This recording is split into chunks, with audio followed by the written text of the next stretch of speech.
하나님의 임재에 관한 거룩에 관심이 많은데 이번에 총회 주제가 올해가 다시 거룩한 교회로 이렇게 해서 거룩을 다시 환기하는 그런 시대가 됐고 다시 내년에는 거룩한 교회가 세상 속으로 이렇게 이제 두 가지가 굉장히 중요한 의미입니다. 이따가 총회부에서 또 자세한 얘기를 또 세부적인 것을 하시겠는데 주제가 많이 맞을 것 같고 물론 교사적인 세부적인 것도 중요하지만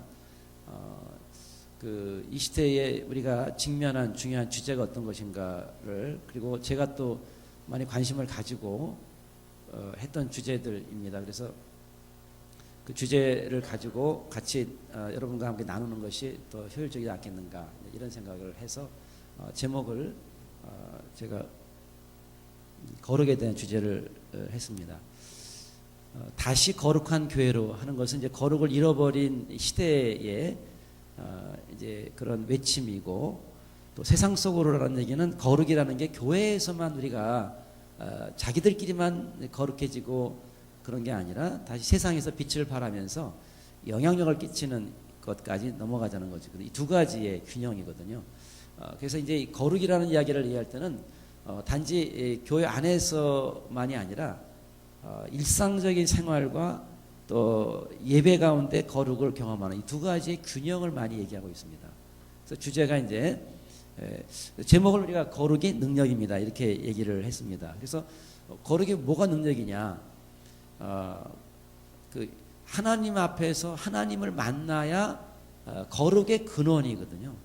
그래서 그 하나님을 만나서 그분으로부터 우리가 거룩한 능력을 받고 그리고 우리가 하나님을 갈망하고 하나님과 교제하고 이러면서 하나님 앞에서 우리의 성품이 변화가 되고 그 다음에 그렇게 변화된 성품들이 일상으로 오게 되면 일상이라는 것은 우리의 가정이고 또 직장이고 또 우리가 있는 이 한반도 한국과 이런 그리고 날마다 우리가 접하는 사람들 앞에서 이제 어떻게 살아갈까 윤리적인 것들도 같이 얘기가 되는데 그러니까 두 가지가 균형이 된다는 것들이죠. 그래서 하나님 앞에서 하늘의 신비를 경험하면서 하나님과 교제하고 그분으로부터 오는 말씀을 듣고 그리고 그렇게 충만한 삶을 가지고 이 땅에서는 사실은 이 땅에 사는 것은 십자가입니다. 사실은 이 땅의 삶이 그렇게 화려하지 않습니다. 더 어렵고 그런데 그 안에서 어떻게 하나님의 자녀로 살아가는가 하는 것인데 그 하나님의 자녀로 살아가는 것이 어떤 쫓기고 도망가고 이런 게 아니라 어떻게 능력 있게 할 것인가 우리의 삶이 이제 그 균형인데 거룩의 능력이라는 뜻은 뭐냐면 우리가 거룩을 추구하는 데에는 그 거룩이 우리에게 능력을 제공하고 그 힘을 얻어서 살아가는 것이죠. 이 거룩의 중요한 주제는 그러면 이 땅에 살아가는데 힘을 얻을 때 제일 중요한 건 뭐냐면 이 땅에서 우리가 직면하는 다양한 사실은 이 죄의 세력을 어떻게 극복할 것인가 하는 주제가 굉장히 중요합니다. 하나님을 만난다고 해서 예수를 믿는다고 해서 우리의 삶이 갑자기 바뀌고 완벽한 사람이 되는 것이 아니라 하나님 앞에 다가가면 다가갈수록 고린도후서에서 이 바울은 그렇게 얘기하거든요. 바울이 자기의 인생의 마지막 시대에 뭐라고 그러냐면은 내가 죄인 중에 괴수로다. 이거는 예수 믿고 나서 처음 믿을 때 한 얘기가 아니라 너무나 오랜 시간을 거쳐서 이 사람은 거의 성인이 될 것 같다는 느낌인데 본인이 바라보는 자기의 모습은 죄인 중에 괴수라는 얘기를 하고 있는 거죠. 객관적인 모습은 누구보다 거룩한 모습을 가지고 있지만 그는 여전히 끊임없이 인간의 본성이 만들어내는 그런 죄성과 욕심과 이런 것들을 다루면서 자기 한계를 깨닫고 더 하나님을 의지할 수밖에 없는 그런 모습들을 이제 발견하게 되는 것이죠. 그래서 이 거룩은 결국은 뭐냐면 그 인간의 안에 숨어 있는 그 욕심과 이 본성과의 대결을 우리로 하여금 이끌어가게 만드는 겁니다. 그런 얘기가 있어요. 50이 될 때까지는 우리가 사회 규범을 따라서 아주 모범적으로 살아가는데 우리가 40, 50대까지 우리가 정말 이렇게 잘 훈련받은 인간은 50대가 넘어가면 안다는 것이죠. 그때는 규범이나 윤리가 우리의 본성을 커버하지 못한답니다. 그래서 50이 넘는데 사람이 이상해지면은 그건 본성이 나타났구나 그렇게 생각하시면 됩니다. 그래서 우리가 나이가 들면서 우리가 흐트러지면서 가는 그 본성의 절제라는 것은 아직까지 그러니까 충분히 내면화가 되지 않았구나 이런 걸 우리가 더 자각하면서 더 하나님 앞에 이렇게 나가야 한다고 볼 수가 있겠습니다. 자, 근데 이게 지금 제목 이게 예. 그래서 이제 오늘 조금 이제 이 내용을 얘기하면 조금 지루하긴 한데 그래도 한번 해보겠습니다. 그 성경에는 거룩에 대해서 두 가지 주제가 있는데 이제 하나는 뭐냐면 너는 여호와 네 하나님의 성민이다. 성민, 거룩한 백성이다. 거룩하다는 말을 우리들에게 쓰는 거예요. 우리가 예수를 믿고 구원을 받은 직후에 거룩한 백성이 되었다는 거거든요. 그러면 그 거룩은 예수의 피로 그냥 얻은 거거든요. 그러니까 우리가 예수를 믿는 순간에 존재론적인 거룩이 우리 안에 들어와 버려서 내가 거룩한 사람이 된 겁니다. 이미. 그래서 우리는 구별된 백성이거든요. 그런데 오늘 레위기를 보면은 너희는 거룩하라 이는 나 여호와 너희 하나님이 거룩함이니라 이렇게 나옵니다. 가만히 보면은 하나님의 거룩함을 따라서 우리는 계속적으로 거룩하게 되어간다는 과정을 얘기하고 있어요. 과정. 그러니까 한편으로는 거룩하게 됐고 한편으로는 거룩하게 되어가는 과정이라는 얘기죠. 이게 신약에 오면 이 레위기의 말이 신약에 오면은 그대로 넘어가는데 너희 하나님이 온전함 같이 너희도 온전하라. 이 온전이라는 단어가 사실은 거룩에서 넘어오는 거거든요. 온전은 우리가 예수 믿었다고 해서 이미 이루어진 게 아니고 예수 믿는 사람이 끊임없이 하나님의처럼 여기 하나님이 거룩하다는 것처럼 계속 온전해지는 거거든요. 그 거룩해는 과정인 것이죠. 그래서 이것이 우리들에게 이 두 가지의 균형인데 오늘 우리가 이 시대에는 종교개혁에서 칭의를 얘기할 때 바로 그것이 너희는 하나님의 거룩한 백성이다. 이미 의로워졌다. 그 의를 위해서 특별한 노력을 하는 건 필요 없어요. 믿음으로 가능한 거거든요. 근데 그게 끝난 게 아니고 거룩한 사람으로 이제 살아가는 얘기를 이제 레위기가 얘기하고 있고 우리가 이 시대의 하나의 과제라고 볼 수가 있겠습니다. 그래서 이제 이 거룩이라는 거는 우선 하나님이 거룩하신 분이죠. 그러니까 하나님은 인간과 질적으로 다릅니다. 초월하시고 영원하시고 무한하시고 그래서 거기 인간이 가게 되면 그 인간은 죄인이기 때문에 하나님 앞에 동행할 수가 없어요. 그래서 우리가 예배 시간에 하나님을 만난다는 거는 뭐 항상 이렇게 만날 수 없는 거는 인간이 육체가 있기 때문에 예배 드리는 가운데 조금이라도 하나님과 가까이 가려고 애를 쓰고 노력하는 중에 한순간이라도 그분을 터치하면 그게 우리에게 기쁨으로 오는 거거든요. 근데 그 일을 위해서 성경은 뭐라 그러냐면 구약에서는 우리가 하나님 앞에 서기 위해서 제사가 필요하다. 그 제사의 목표는 뭐냐면 죄를 처리해 주는 거죠. 그러니까 우리가 기독교인들은 이 죄라는 거를 더 많이 이렇게 돌아봐야 되는데 미국에서도 죄라는 말을 제일 싫어하거든요. 내가 죄인이다. 제일 싫어하거든요. 나의 잘못을 인정하지 않습니다. 그러니까 기독교인이 처음 시작할 때 당신은 죄인입니다. 굉장히 우리가 불편한 언어인데 그러나 그 죄를 인식하는 것은 하나님과 더 원만한 결과 관계로 나아가기 위해서 필요한 단계인 거죠. 우리 자신이. 그래서 이 땅에서 죄를 이제 돌아봤을 때는 우리가 여러분 컴퓨터를 보면은 이렇게 어느 날 열어보면 이렇게 막 먼지가 이렇게 쌓여 있는데 어느 알지 못하게 쌓여 있어요.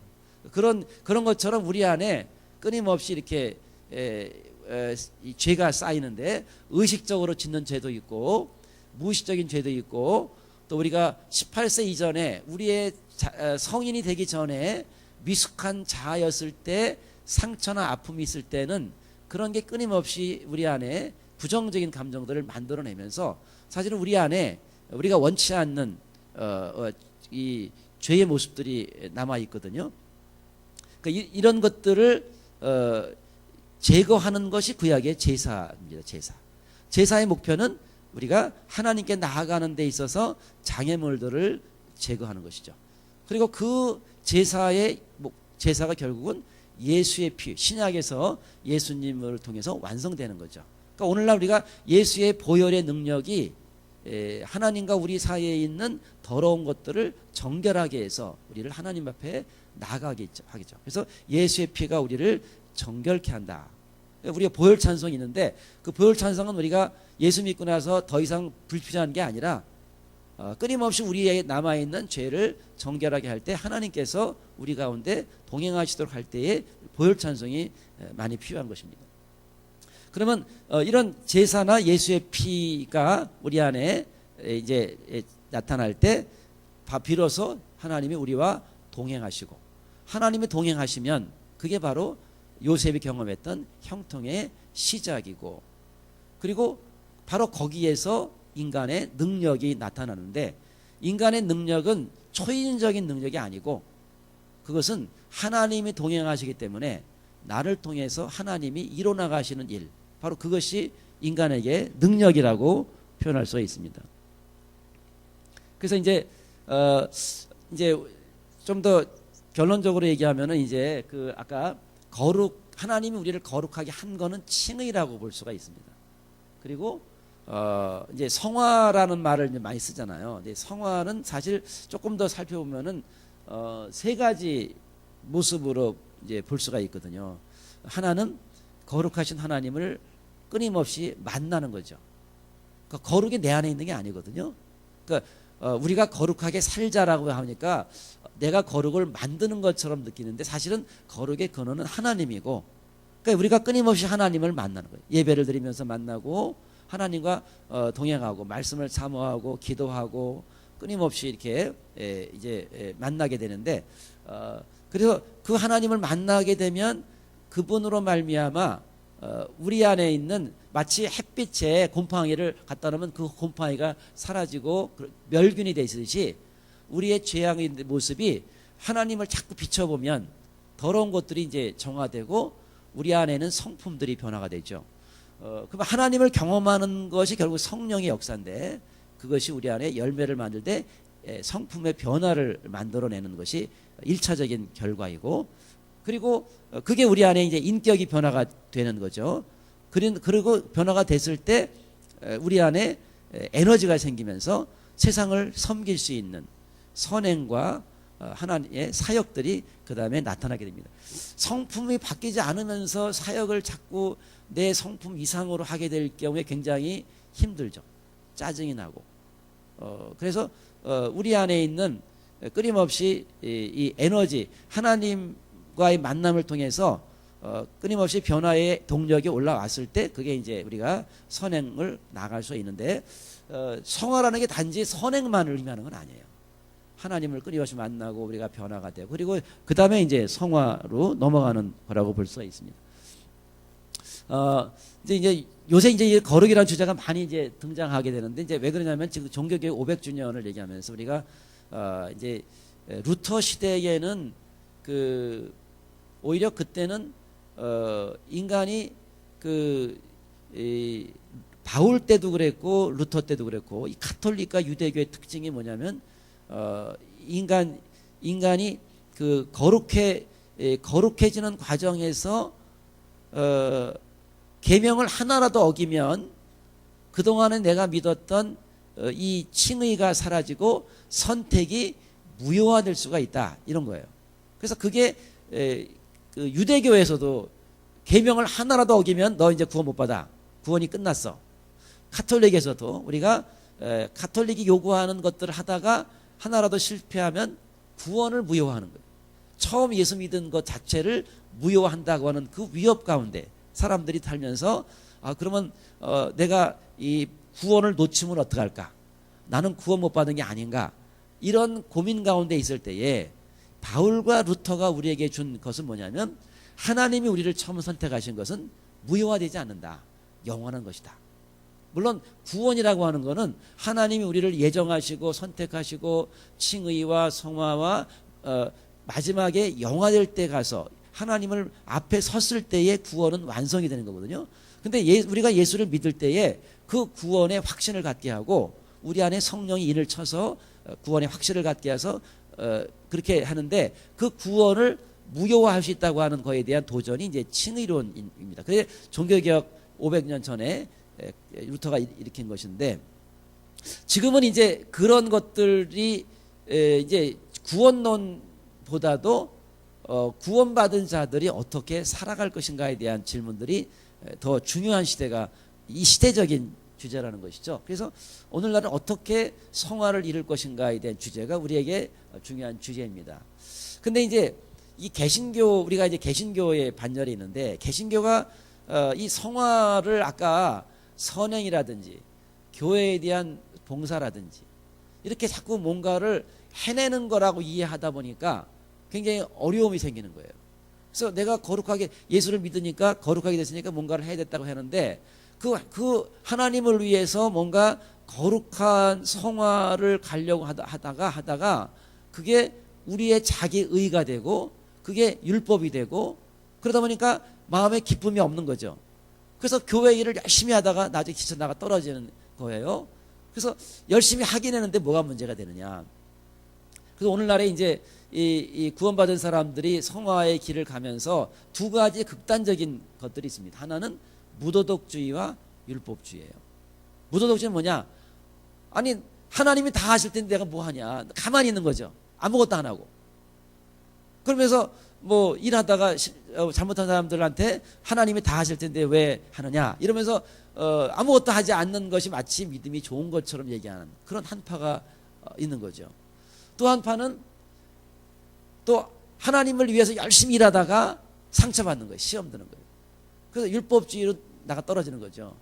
그래서 두 사이에 오늘날의 개신교의 큰 문제라고 지금 학자들은 얘기를 하고 있거든요. 이 두 문제를 해결하는 것은 하나님을 성령의 의지에서 하나님의 일을 하는 거죠.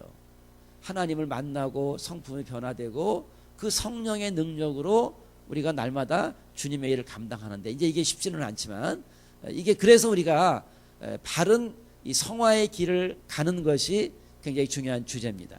그래서 이게 되지 않으면은 우리가 구원파 같은 경우는 예수 믿고 아무것도 안 해도 된다고 얘기하고 구원받았으니까 내가 하는 일은 다 옳다 그러면서 마음대로 악한 일들을 하면서 저는 양심의 가책을 느끼지 않는 극단적인 구원파들이 있잖아요. 그런 것들을 우리가 또 넘어서서 그 성도가 바르게 걸어가는 길을 제시하는 바로 그것이 이제 이 거룩에 해당되는 것이겠고 그러다 보니까 이제 오늘날 주제가 뭐냐면 어떻게 일상과 거룩의 균형을 잡을 것인가 하는 겁니다. 일상이라고 하는 것은 우리가 책임 맡은 곳이죠.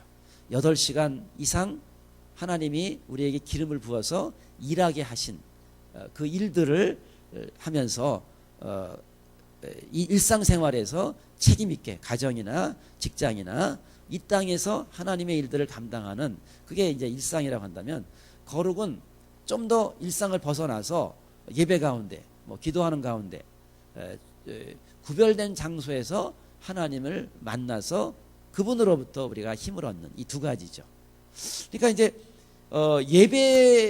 예배 속에서 초월하신 하나님을 만나지 않고 일상에서 열심히 하면은 그게 윤리주의자가 될 가능성이 많아요. 하나님은 있다고 전제하고 그냥 일만 열심히 하게 될 경우에는 우리 안에 하나님에 대한 갈증이 끊임없이 남아 있고 율법주의적인 거가 될 가능성이 많거든요. 그런 거. 근데 또 예배만을 사모하면서 그것만을 갈망하면서 일상의 책임을 무시하게 될 경우에는 그게 일종의 아편과 같은 거예요. 그래서 신비주의에 빠져가지고 일상을 무시하면서 가는 이런 자기들끼리만 얘기하는 그러면서 예수를 많이 믿지만 그의 삶은 변화되지 않는 이런 것이 또 극단적인 거거든요. 어떻게 우리가 일상과 거룩 이거를 조화 있게 할 것인가. 하나님 앞에서 끊임없이 나를 돌아보고 그분을 만나고 일상생활에서 내가 맡겨진 것을 능력 있게 하면서도 우리의 삶이 죄의 덫에 넘어지지 않는 거죠. 여러분 이게 죄의 덫이라는 것을 우리가 깊이 생각하셔야 되거든요. 가정이 다 무너지고 오늘날에 이제 그 비윤리가 일상이 되어 있는 그런 아주 현실을 우리가 보면서 더 일상이 무너지지 않게 하기 위해서 이 죄의 사슬로부터 승리하는 게 중요하다고 볼 수가 있는데요. 그래서 이제 일상과 윤리의 그런 조화에 대한 얘기가 있고, 그래서 이제 제일 먼저 이제 첫 번째 주제는 아까 하나님의 임재에 대한 경험입니다. 그래서 초월적인 하나님에 대한 경험, 그것들이 그 바울은 3층전에 올라갔다 왔지만 그 경험은 십자가에 종속시켜야 된다 하면서 그걸 자랑하지 않습니다. 그러나 우리의 신앙적인 갈증은 이 하나님과의 만남을 통해 이루어지는데, 이제 체험만 강조하고 말씀이 없으면 그거는 문제지만 신사도 운동이라는 게 그런 거거든요. 말씀이 없는 체험이면서 그쪽으로 그냥 가버리는 거거든요. 그러니까 이제 우리가 이제 하나님의 임재 이제 이런 거에 대한 거는 저도 그러니까 사실은 이게 이제 저의 살아온 인생하고도 많이 이제 연관이 되는데요. 제가 초등학교 3학년 때 시골 여기 옥천에 있는 교회에서 여름 성경학교를 했습니다. 여름 성경학교를 해서 제가 그때 그 선생님들이 오셔가지고 전도사님도 아니에요. 와서 진행을 하는데 일주일 동안 아침부터 저녁까지 여름 성경을 하고, 저는 이제 아침에 그 옆에 형들하고 같이 이제 가서, 그런데 아침에 이제 딱 일어났는데 그 교회까지 가는 길에 이제 여름이기 때문에 먹을 게 많아요. 그래서 가다가 시간이 있으니까 참외 하나 먹고 가자 그래서 앉아가지고 따서 몰래 먹고 들어가서 딱 앉아 있는데 말씀을 끝나더니 전사님이 거기 그 선생님이 뭐라 그러냐면, 그날 이제 그 영접을 시키려고 막 그랬던 것 같은데, 여러분이 지금까지 지은 죄를 다 회개하면 하나님 다 용서해 줍니다. 지금부터 자기 죄를 회개하세요. 그래가지고 그때 제가 방금 지은 죄부터 기억이 나잖아요. 그래서 제가 그 첫날 그렇게 기도를 하고, 그리고 일주일 지내면서 뭐 노래도 하고 뭐 그 당시만 해도 제가 노래를 잘 불렀어요. 그래서 그때 제가 초등학교 3학년인데 중학생이랑 같이 하는데 제가 1등을 했어요. 선생님이 나를 너무너무 사랑해주고, 그래서 야, 이게 천국이구나 이제 이런 생각을 하고 그러는데, 갔다 와가지고 이제 교회를 갔는데 나를 별로 알아주질 않아요. 교회 가니까. 그래서 그냥 그다음부터 교회를 안 나갔거든요. 그리고 있는데 중3 때 우리 제 누나가 그 병을 이제 그룹병 비슷한 걸 알아서 허리가 굽고 이제 이런 병을 알았거든요. 그래서 그게 우리 집안은 너무나 큰 아픔이고 어머니한테는 너무 자존심 상하고 막 그런 시절이었는데, 제가 중3 때 누나가 이제 그 기도원에 가서 이 허리가 이렇게 피는 경험들을 하게 됐어요. 그래서 우리 집안으로서 너무나 이제 큰 사건이기 때문에 어머니가 이제 이제부터 우리 다 교회 나간다. 그래서 교회 사람들이 그렇게 와서 우리 기도를 해주고 막 그렇게 하더라고요. 그래서 그냥 같이 이렇게, 그래서 이제 그 교회를 나가는데 제가 이제 이렇게 중고등부 예배당인데 바깥에서 바깥에서 딱 들어오고 딱 보는데, 아니 갑자기 무슨 소리 들리냐면, 정훈아 너 왜 이제 오냐 이렇게 하나님이 저한테 하시는 거예요. 그게 무슨 소린가 했더니, 그 유년주일학교 때 했던 첫 그 한 번의 경험밖에 없었는데 그 경험들에서 하나님이 나를 기다리고 계시다는 걸 처음으로 알게 됐어요. 그래서 하나님의 그 임재에 대한 그 느낌들, 제가 그거를 처음으로 접하면서 여러분 이 느낌이 너무너무 중요한 거거든요. 저도 그래서 아직도 여러분 주일학교가 중요한 거는 뭐냐면, 하나님을 마음에 신앙의 고향을 만들어주는 거예요. 오늘 주일학교도 있겠지만은, 그래서 그 마음에 신앙의 고향은 어떻게 오냐면요, 그냥 오는 게 아니에요. 선생님을 통해서 와요. 그래서 크리스마스 프로그램, 부활절 프로그램, 선생님들이 하는 거를 통해서 예수님이 나한테 어떻게 하는 끊임없이 들으면서 이게 무의식 속에 각인이 되거든요. 어렸을 때 어머니 아버지가 하는 일들이 아이에게는 하나님의 모습으로 우리 안에 내면화되는 것처럼, 선생님들이 우리 안에 이게 그 하나님을 향한 그리움을 만들어주는 거죠. 그 안에. 그러니까 저는 어렸을 때 그거를 이제 받고 하나님 임재를 체험하고, 그리고 이제 대학을 이제 고등학교 때 이제 영접을 하고, 근데 대학교 가서 대학교 가서 이제 이런 학교를 경험하다 보니까 하나님에 대해서 굉장히 그 이질감을 느끼는 거예요. 옛날에 제가 구원을 받았는데도. 그래서 다른 사람을 놓고 내가 영접을 시키지만 나는 여전히 아웃사이더 같은 느낌인 거죠. 여러분, 이런 느낌은 지금 대학생들 반 이상은 그렇다고 보시면 됩니다. 우리 아이들이 힘들어하는 거는요, 느낌이 없거든요. 근데 그건 때가 와요. 한 바퀴 돌아야 되는데 그 이방인 같은 느낌들을 견디지 못해서 하나님의 일을 열심히 하면서도 못 느꼈는데, 이제 대학교 3학년 때 이제 봉사활동을 가면서 하나님이 이제 회장이었는데, 그러니까 은혜가 없는 회장이죠. 그래서 하여튼 회장은 열심히 하는데 이제 그런 와중에 그 수련회 하면서 하나님이 저한테 너 이상도 아니고 너 이하도 아니고 나는 너를 있는 그대로 원한다. 그런 하나님을 처음으로 다시 만나서 하나님의 임재를 제 안에 이제 간직을 했어요. 그리고 나서는 정말 세상이 너무 아름답고 하나님 만드신 세상이 너무 아름답구나. 이제 이거를 가슴에 느끼고, 그리고 이제 제가 이제 바뀌었는데, 그 다음에 문제는 뭐냐면 나는 바뀌었는데 내가 가르치는 아이들은 어떻게 바뀌지? 이제 이거죠. 이 전달을 어떻게, 나는 되는데 이 아이들에게 어떻게 하나님의 임재를 전달할까? 이게 저에게는 굉장히 어려운 주제였던 것 같아요. 그래서 제가 청년부 회장도 하고 뭐 중고등부장 뭐 끊임없이 막 이것저것 프로그램들을 많이 하고 그러는데, 늘 막히는 거는 뭐냐면 프로그램은 괜찮은데 하나님이 언제 내려오셔서 아이들을 만나 주시는가, 이게 너무 어려운 숙제였던 것 같아요. 그런 와중에 이제 우리 교회 전사님하고 같이 이렇게 프로그램을 진행하면서 이제 어떻게 아이들에게 이걸 전달할까. 여러분, 프로그램은 핵심은 뭐냐면요, 아이들의 마음 가슴에 하나님을 임재를 전달해 주는 거거든요. 근데 그때 제가 저한테 돌아온 게 뭐냐면 하나님의 나라는 끌어내리는 게 아니라 오는 거예요. 그게 중요한 거예요. 하나님이 내려오시는 거지 끌어내리는 게 아니에요. 그래서 우리가 앞에서 막 무슨 이렇게 막 특별하게 막 뭘 음악을 하고 이렇게 조절해서 끌어올리는 게 아니라 하나님이 당신의 특권으로 내려오시는 거거든요. 하나님의.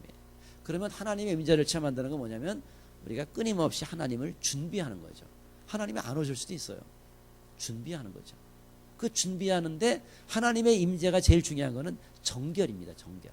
우리의 악을 제거하고 회개하고, 그리고 중보자의 중보를 기다릴 때, 그러면서 이제 그러면서 제가 이제 그 중고등부나 청년부 이렇게 중고등부 이제 전도사가 돼가지고 했던 프로그램들이, 저는 뭘 제일 싫어하냐면 캠파이어 앞에서 기도하는 걸 제일 싫어해요. 왜냐하면 캠파이어 하면서 기도하면은요 분위기는 좋은데 기도가 안 돼요. 기도가. 근데 너 오늘 뭔가 마지막 날이니까 특별히 뭐 하나 뭘 따내야 된다 그래가지고 자꾸 뭐 옆에서 막 그 하면 그때 막 너무 힘들어가지고 이제 그런 시절이 있었는데,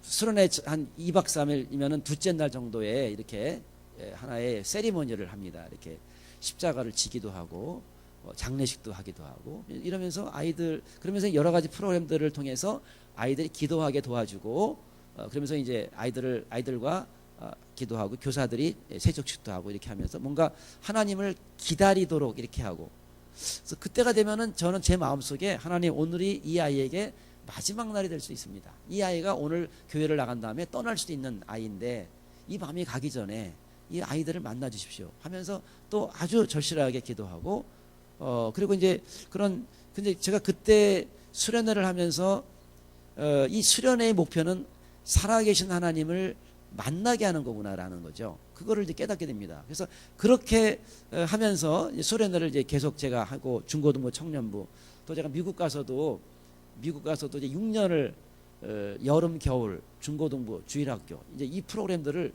4,6,24 24번을 돌렸거든요. 근데 하나님이 거기에 노하우를 주셔가지고 이제 그러니까 하나님의 임재는 저도 잘 몰라요. 내려오시는 거니까 내가 할 수 있는 게 아니거든요. 그러니까 이제 하나님께서 내려오시는데, 요한복음 2장에 보면은 어떤 얘기가 나오냐면은 하나님이 포도주를 물을 포도주를 만드실 때에 하인들이 물을 떠다나는 그 순종을 기적으로 만들거든요. 그러니까 우리는 순종하는 거죠. 아이들 순종하면 하나님, 예수님이 변화시키는 거고, 순종이 기적을 만드는구나 하는 것들 제가 알게 됐습니다. 제가 이제 그러면서 이제 제가 미국에 있을 때 이제 교육 역할을 교육 목사 역할을 하면서 그렇게 하면 아이들이 이제 하나님을 대면하면 변화가 있어요. 그러니까 부모들이 와서 이제 그런 변화들을 얘기하고 그러면서 제가 하나님의 임재에 대한 것들을 더 많이 확신을 갖게 되고 우리가 성경을 읽고 일상적으로 맞이하는 하나님과는 다른 모습의 하나님들을 경험하게 하는 이제 그런 것들을 하게 되는데 그러면서 이제 이 신앙에 있어서 하나님의 임재를 경험하게 하기 위해서 우리들이 다음 세대를 얘기하고 있잖아요. 우리들의 주일학교 아이들이 우리 아이들이 우리 곁에 와서 우리들의 교육을 받는다는 건 대단히 놀라운 거죠. 요새 애들이 5% 미만 내려가고 있거든요. 주일학교가 별로 없어요. 근데 그 아이들이 우리 품에 있는데 이 아이들은 분명히 많은 애들이 나가게 돼 있어요. 학교 가서 세상을 경험하고 뭐 과학을 경험하면서 근데 제가 이제 미국에 있을 때 이제 부흥회를 하면서 마지막에 결단의 시간을 갖게 됐는데 그때 이제 제가 이제 그 프로그램을 인도하면서 그때 이제 뭐 풍선을 가지고 하고 뭐 했는데 깨달은 거는 뭐냐면은 어렸을 때 교회를 나갔던 사람들은 그런 게 있어요. 언젠가는 돌아가야 되는데 라는 그 마음이 있어요. 그래서 뭔가 돌아갈 기회가 있기를 기대하고 있어요. 그게 차이가 있어요. 그래서 그런 사람들은 적절하게 우리가 하면 하나님 앞으로 나오는데 한 번도 하나님을 경험하지 않고 나이가 40 넘어가지고 아내 때문에 끌려온 사람들은 시간이 많이 걸려요. 너무 오래 걸리더라고요. 어렸을 때 우리 안에 이런 신앙의 고향을 만들어주는 게 얼마나 중요한가를 제 가슴에 많이 느끼게 되고 그거를 그 하나님의 임재라는 게 뭔가 우리 가운데 임하시는 그거를 우리가 이제 생각을 해야 되는데 성경에도 보면은 그런 게 많이 나옵니다. 하나님의 거룩하심을 경험한 이야기들이 이제 이거를 우리가 누미노제라는 단어를 종교적인 경험은 누미노제라는 단어를 씁니다. 기독교하고 똑같지는 않지만 하나님을 나하고는 질적으로 다른 하나님을 두렵고 떨림으로 바라보는 그런 경험들이거든요. 그래서 이제 이게 이제 뭐 이렇게 아주 순할 수도 있지만은 때로는 하나님은 좀 이렇게 도발적으로 다가오시기도 하고 엘리야 앞에서는 막 불로 임하기도 하고 그런 하나님이시거든요. 그런 하나님에 대한 경험들인데 시편에도 보면은 저는 고등학교 가서 처음 느꼈을 때 이 90편 1, 2절이 저는 평생 제 마음에 항상 아로새겨져 있는데 주여 주는 대대에 우리의 거처가 되셨나이다. 산이 생기기 전 땅과 세계도 주께서 조성하시기 전 영원부터 영원까지 주는 하나님이십니다. 하나님에 대한 영원한 하나님에 대한 얘기잖아요. 그리고 그 밑에 있는 거는 주의 목전에 아주 티끌 같은 인간이에요. 영원한 하나님 앞에 연약한 인간. 그 연약한 인간이 하나님을 생각하는 거죠. 연약한 인간이 하나님을 생각하면서 비굴한 게 아니라 그분에 대한 깊은 묵상으로 들어가게 만드는 것이기도 하고 이사야서에도 보면 6장에 보면은 이사야가 성전에 들어가서 하늘에 계신 하나님을 만나는 거죠. 하나님이 하늘에 계시는데 성전을 통해서 지상의 사람들을 만나시는 거예요. 그 하늘과 땅이 만나는 장소이거든요. 그러니까 분명히 이사야가 이 체험을 한 거예요. 또 여러분 잘 아시는 창세기 28장에 보면 야곱이 이제 고향을 떠나서 도망자로 이렇게 이제 가는 베델에 누웠는데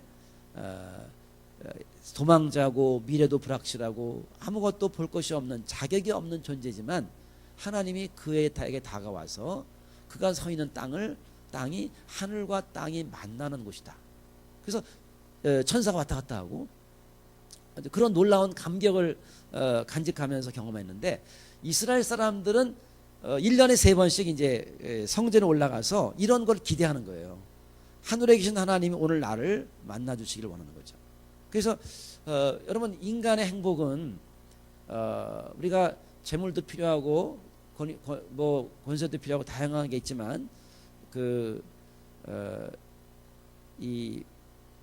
내가 하나님의 계획 가운데 있다는 걸 깨닫는 거죠. 그게 행복이거든요. 나를 하나님의 구원 역사 속에서 나를 발견하는 거죠. 그래서 그래서 이제 그 전도 3장 11절 보면은 매 아름다운 때를 우리에게 주셨는데 그에게 영혼을 사모하는 마음을 줬죠. 영혼을 사모하는 마음. 그러니까 우리의 모습은 실존적으로 연약하고 그냥 쓰러질 것들이에요. 근데 매 순간에 영혼과 터치할 때에 의미가 있고 힘이 있는 것이지. 그리고 영혼을 터치하고 한다고 해서 대가가 있기 때문이 아니라 그 자체가 하나님 나라이고 즐거움이고 기쁨이라는 거죠. 그러니까 이게 우리 안에 있는데 이제 야곱이 고향을 떠나서 이제 이 베델에서 경험한 게 바로 그러한 하나님에 대한 경험이라고 볼 수가 있고요. 그게 나중에 가면은 구약에서는 이제 물론 구약에서 아브라함이나 야곱이나 이렇게 조상들도 하나님을 만나지만 하나님이 사실은 이스라엘 백성에게 처음 온 것은 시내산이거든요. 하늘에 계신 하나님이 시내산에 딱 나타나셨어요. 그리고 이제 내가 어떻게 너희들 가운데 있을까? 이제 하나님이 하늘에만 계시는 게 아니라 우리한테 계시기 위해서 너희가 성막을 만들어라. 성막을 만들면 하나님이 거기 거하시는 거예요. 하나님은 거기에 제한된 분이 아니라 하늘에 계시지만 그 성막을 통해서 우리가 하나님과 소통할 수 있는 그런 것이죠. 그래서 시내산의 체험은 이제 종료하시고 우리가 성막을 만들었을 때에 성막에로 오시는 겁니다. 성막에서 합법적인 제사장이 제사를 드리면 이거는 시내산에서의 현현이고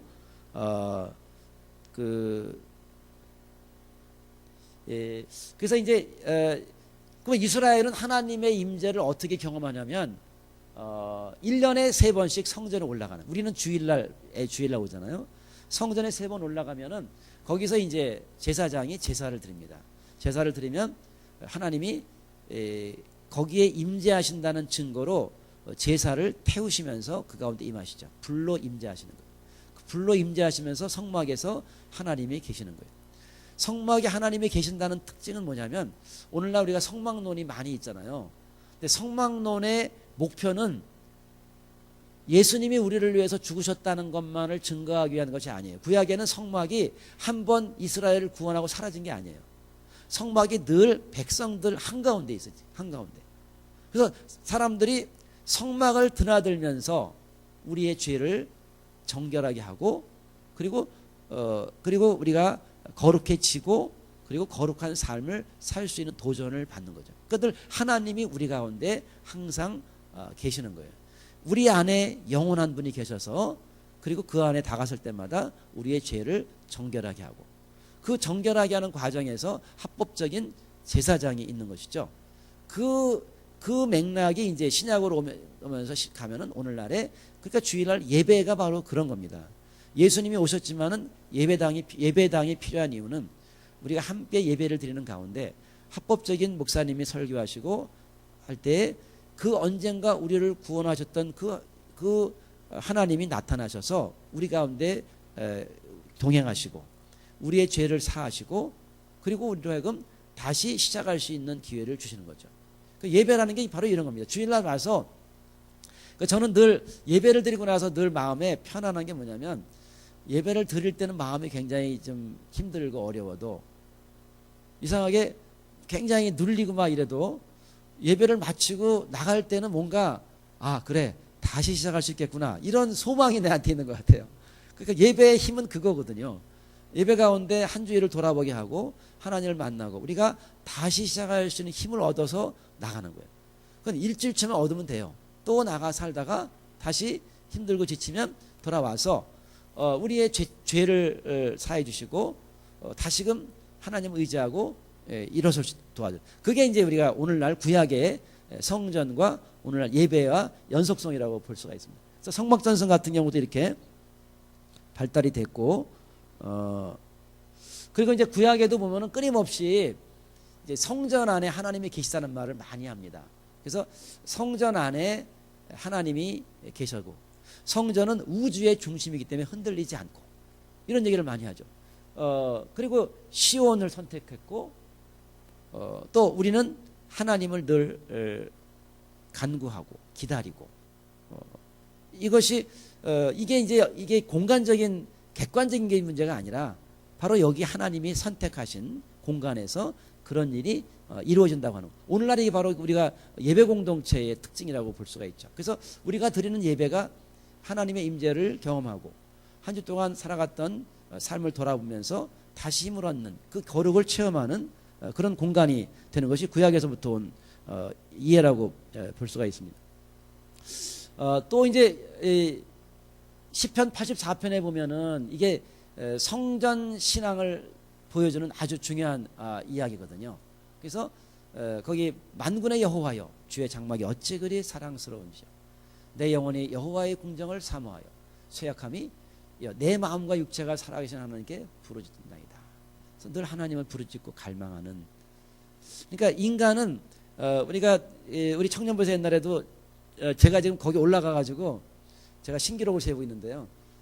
이제 그 분당에는 동기 목사님 교회에 제가 청년부를 지금 7년째 하고 있습니다. 7년째. 제가 학교를 옮길 일이 생겨야 되는데 학교를 옮길 일이 안 생기더라고요. 그래서 계속 그냥 청년부를 아직까지 하고 있거든요. 저는 어디다가 이렇게 집어넣으면 그냥 죽을 때까지 충성하는 거를 잘하거든요. 그냥 아직까지 제가 하고 청년들하고 이렇게 하고 있는데 주제를 이제 그 여호와를 앙망하라, 이렇게 앙망하라. 그래서 앙망이라는 단어가 뭘까를 한번 생각해봤습니다. 앙망. 앙망이라는 거는 정적이 아니라 굉장히 동적이에요. 그러니까 인간은 뭐냐면 하나님 앞에 인간을 하나님 어떻게 만들었냐면 의존적인 존재로 만들었어요.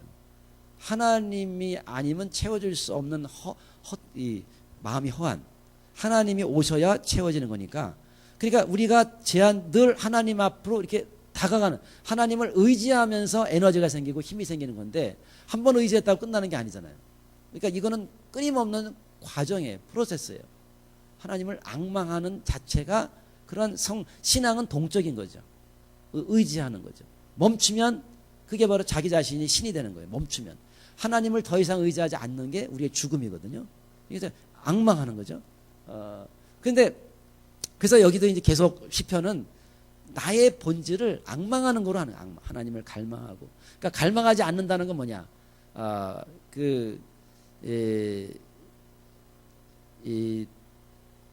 인간에게는 환상이 있다는 거죠. 환상이. 내가 영원히 산다는 환상, 내가 완벽하다는 환상. 이 두 가지가 깨지지 않으면 앙망할 수가 없어요.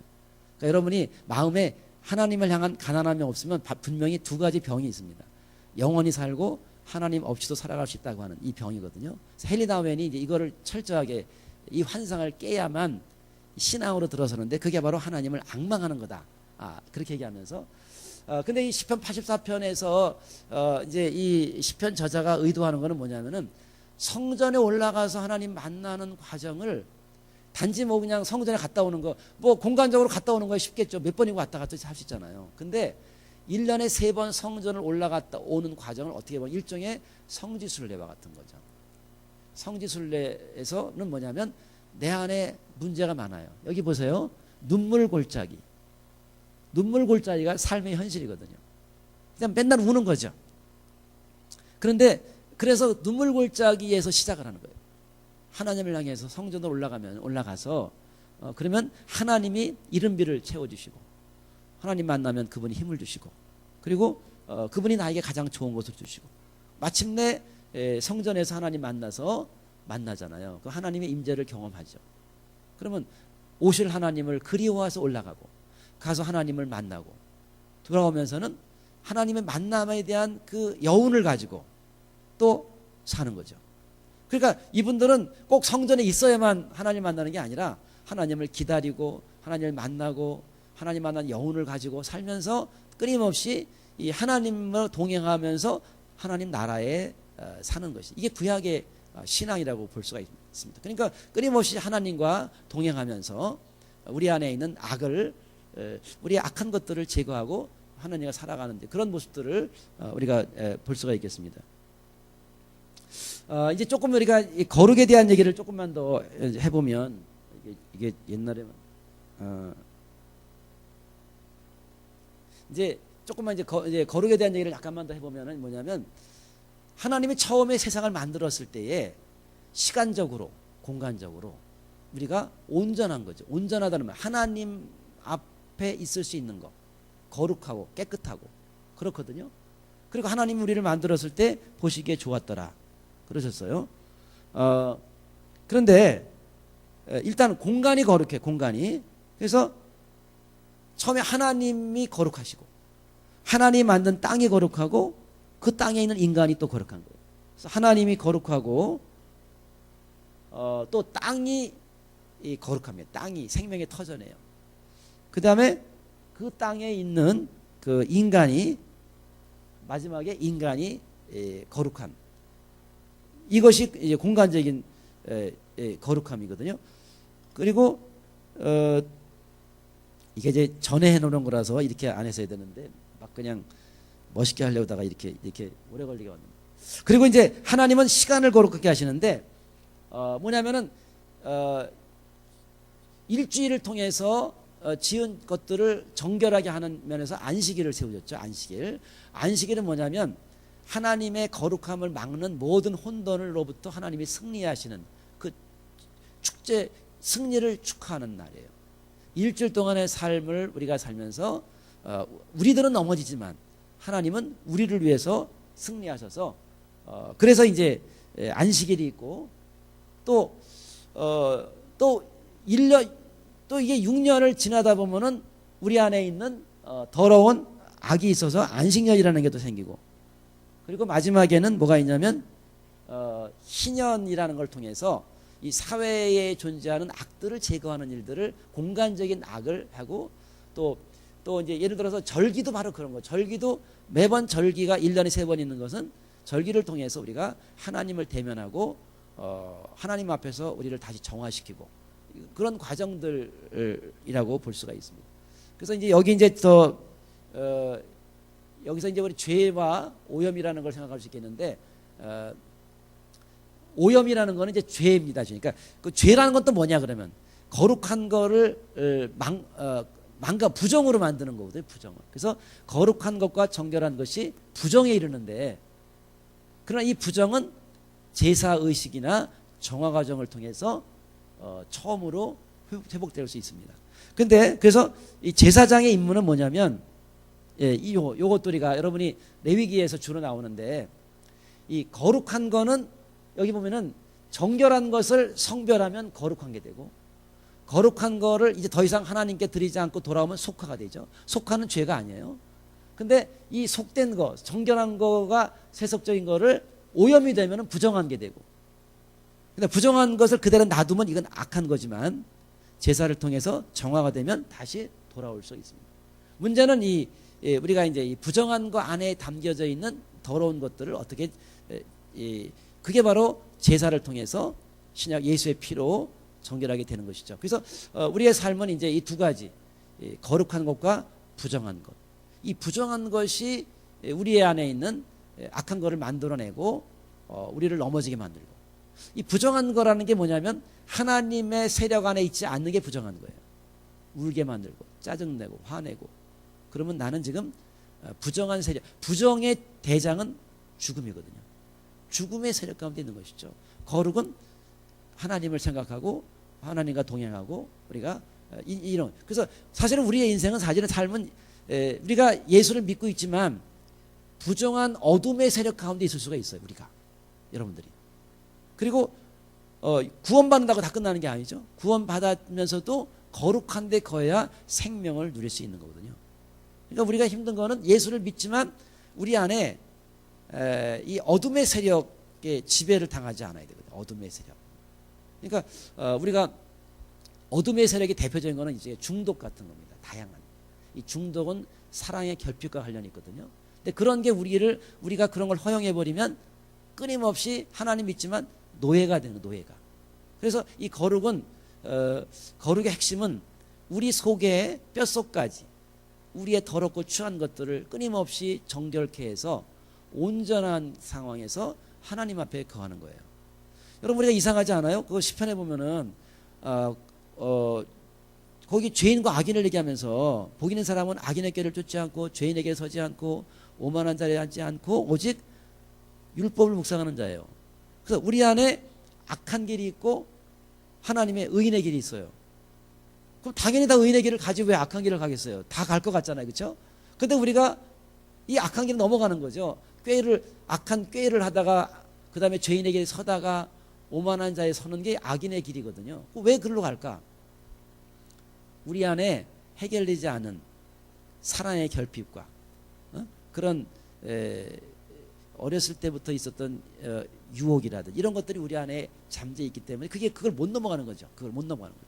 그것이 우리 안에 있는 이 부정의 세력이라고 볼 수가 있어요. 그래서 우리가 결국은 이 부정 구약에서는 이제 이 거룩은 생명이고 부정은 죽음의 세력이다. 이렇게 이제 크게 보고요.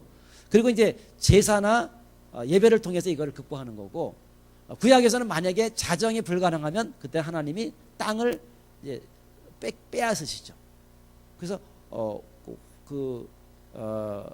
안식 신년을 통해서 땅이 정화되는 기회를 갖게 만드는 것도 우리가 또 읽을 수가 있겠습니다. 예.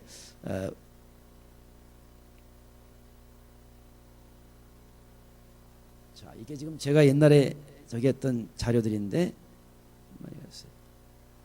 그래서 우리가 정기적으로 제사라든지 이런 걸 통해서 이게 회복이 되고, 그래서 이제 이게 겨루의 전반적인 건데요. 어쨌든 우리는 한 번도 죄를 짓지 않는 사람들이 아니라 끊임없이 우리의 내면의 죄 때문에 넘어지지만 그 죄로부터 예수의 피로 인해서 우리가 다시 정화되고, 그래서 끊임없이 성화되고 우리의 곳곳에 있는 악한 본성이나 이런 것들을 끊임없이 정화해 나가. 그게 보혈의 능력이고, 구약에는 이제 완전하라. 아까 이 노아가 완전했다. 아브라함은 그 행하여 완전하라. 또 이런 얘기는 에녹도 하나님과 동행했고, 이런 것들이 이제 구약에서 추구하는 것들도 그렇고, 교회사에서 사실은 성도의 목표는 칭의가 아니에요. 성도의 출발점은 칭의예요. 우리는 출발점에 섰는데 우리의 목표는 우리가 끊임없이 하나님 앞에 거룩해지려고 자기를 성결해요. 죄로부터 구별하고 그걸 추구하는 우리의 목표는 그걸 추구하는 거거든요. 근데 이 추구가 하다가 지쳐가지고 무도덕으로 가지 않고, 하다가 지쳐가 율법주의로 가지 않고, 성령의 인도하심을 따라 끊임없이 우리를 정결하게 하며 나가면 거기에 생명이 있고 거기에 삶의 원동력이 있고, 우리의 목표는 끊임없이 하나님을 향해서 나아가는 거라고 볼 수가 있습니다. 그래서 우리가 칭의를 위해서도 예수의 피가 필요하지만은 성화를 위해서도 예수의 피가 필요하겠구나 하는 것들을 알 수가 있고, 그 다음에 이제 요거는 그냥 이제 마무리를 해야 되는데요. 우리가 예배를 요한복음 보면은 영과 진리로 예배를 드린다 그래요. 영과 진리. 진리는 말씀이 선포되고 영은 하나님의 임재가 우리 안에 경험되는 거거든요. 그래서 영은 말씀을 추가하는 게 아니고 말씀을 깨닫게 하고 하나님이 임재하고, 그래서 예배는 두 가지가 이루어져야 되고, 거기에 이제 이 영을 돕는 것은 결국은 하나님의 임재인데, 그 임재를 돕는 게 오늘날 찬양의 역할입니다. 찬양은 찬양이 특별히 가사가 있고 곡조가 있는데, 이 곡조를 통해서 우리 내면에 있는 악을 씻어내는 역할들을 돕기 때문에 마치 구약의 제사와 같은 역할을 하는 것 같아요. 찬양이 풍성해서 하나님의 임재를 매개하는 역할을 우리가 해야 되겠다는 것들이 나오고, 또 하나는 이제 아까 계속 얘기했지만은 예배와 윤리를 강조하는, 그래서 이제 다시 제사와 윤리가 강조가 되고, 다시 이제 처음 얘기로 돌아가겠습니다. 그래서 오늘날 윤리 실종의 시대다. 더 이상 윤리가 없는 시대입니다. 특히 기독교인들이 성도들의 삶을 변화시킬 만한 동력을 상실하고 있지 않은가. 기독교는 과연 자정의 능력이 있는가, 이런 질문을 하고 있는데, 문제는 예배는 화려한데 왜 윤리가 바뀌지 않을까 하는 그런 질문들인 거죠. 그래서 우리가 바른 예배를 드리고 있다면 그는 삶에 연결이 돼야 되고, 삶이 차단된 예배가 아니라 이 두 가지의 균형을 필요로 하죠. 그래서 예배는 뭐냐? 하나님의 임재를 통해 거룩을 경험하게 하고 죄를 처리하며 삶을 회복하여 일상을 살아갈 힘을 얻도록 돕는다. 윤리는 뭐냐? 일상의 삶에서 계명에 순종하며 이웃을 섬기는 것을 말한다. 하나님으로 인해서 거룩해지고 일상의 삶에서 거룩해지는 것. 이것이 우리들이 이제 가야 될 목표라고 볼 수가 있습니다. 아까 결국 이제 핵심은 이제 여기로 오게 되겠는데, 그 리차드 포스터는 이제 기도라는 책을 얘기하면서 굉장히 이렇게 신앙생활을 한번 정리를 했어요. 근데 너무 제가 가슴이 와닿는데, 기도는 첫 단계는 아래로부터의 기도예요. 그러니까 기도하는 동안에 내 내면을 보는 거예요, 자꾸. 그러니까 기도하는 자꾸 뭐가 떠올라요, 안에서. 기도는 나를 하나님 앞에 서면 내가 죄인 중에 괴수라는 걸 깨닫게 만드는 거예요, 자꾸. 그래서 자꾸 그거를 기도하고, 그러니까 그 부정적인 것이 무의식 가운데 숨어 있는 것들을 의식 가운데 자꾸 끌어올려서 내면을 정화시키는 것이 기도의 첫 단계죠. 두 번째는 기도는 하늘을 위를 향합니다. 하나님을 바라보고 나아가고 그분과 격려하고 그분의 비추고 그분의 태양 같은 빛을 통해서 내가 바뀌는 거죠. 그래서 아래로부터와 위로부터가 됐을 때 그 다음에 옆으로 이제 우리가 섬기는 옆으로의 기도가 이루어진다고 하고 있죠. 그래서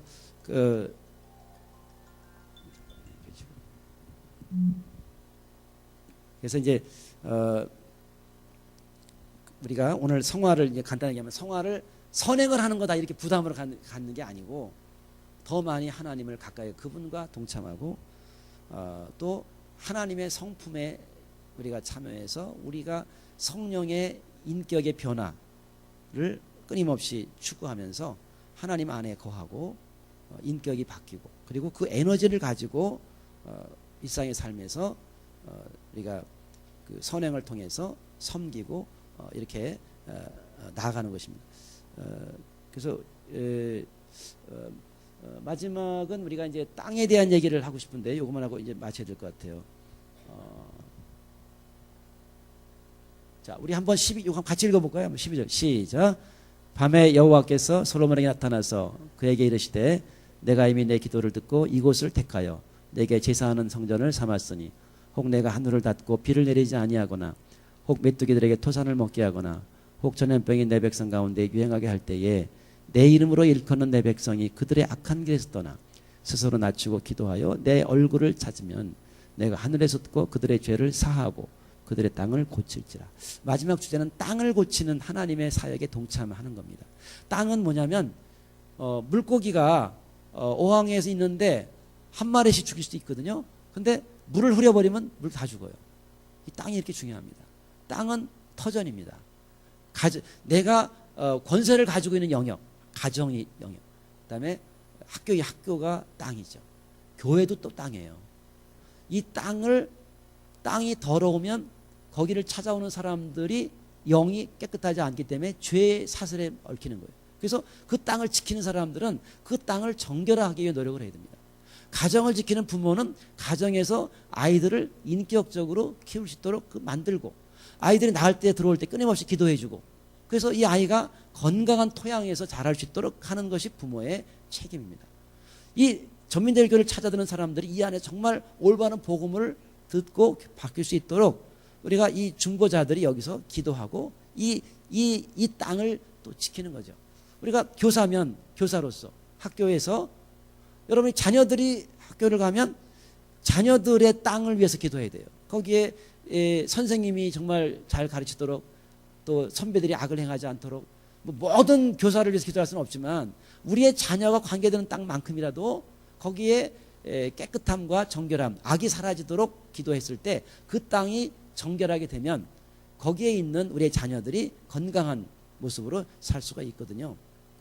땅을 위해서 기도할 때 여기 보면은 중보자들이 악한 길에서 떠나 낮추고 기도하고 하나님의 얼굴을 찾으면 중보자의 끊임없는 기도가 그 땅을 변화시키는 것이죠. 그래서 결국은 하나님과 이 땅에까지 확대가 돼서 그 땅을 지키는 중보자들의 기도를 통해서 그 땅이 변화가 되고 그 땅에서 새롭게 신앙을 시작하는 사람들에게 아주 건강한 신앙을 가질 수 있도록 돕는 거죠. 가정을 지키는 거, 아이들의 땅을 위해서 기도하고 한국이라는 우리의 땅과 여러분의 직장이라는 땅이 있거든요. 그 직장에서 더 이 악한 것들이 사라지고 생존 경쟁을 사는 사람들이 그 마음을 좀 더 부드럽게 살 수 있도록 우리가 격려하고 돕고 그러면서 우리가 이제 하나님의 임재가 우리 안에 편만해서 바다가 깊음 같이 그 바로 거기에서 온전한 하나님의 샬롬의 나라가 임하지 않겠는가. 이런 거룩에 대한 생각들을 가지고 우리 교회와 가정과 또 이 다음 세대를 위해서 정말 건강한 이 땅을 우리가 만들고 바로 그것이 우리 먼저 믿는 세대들이 그 준비할 일이 아닌가 그런 생각이 듭니다. 기도하겠습니다. 하나님, 아름다운 이 교회를 허락하심을 감사합니다. 우리가 다시금 하나님의 거룩하심 앞에 주님을 통해서 거룩하게 도와주시고 우리의 성품이 변하게 하시고 이 땅에서 주의 일들을 감당하기에 부족함이 없도록 도와주시기를 원합니다. 하나님, 아름다운 이 교회를 지켜주시고 이 땅에 먼저 이 땅에 책임을 맡은 자들이 잘 지키고 기도하고 중보해서 우리들의 다음 세대들이 더 건강하게 신앙생활을 하며 이 지역의 많은 사람들이 신앙생활을 할 때에 이 교회를 통해서 또 하나님을 만나게 하시고 삶이 바뀌며 그로 인해서 이 사회가 바뀌는 놀라운 역사가 우리를 통해 일어날 수 있도록 도와주시옵소서. 감사하고 예수님의 이름으로 기도드리옵나이다. 아멘.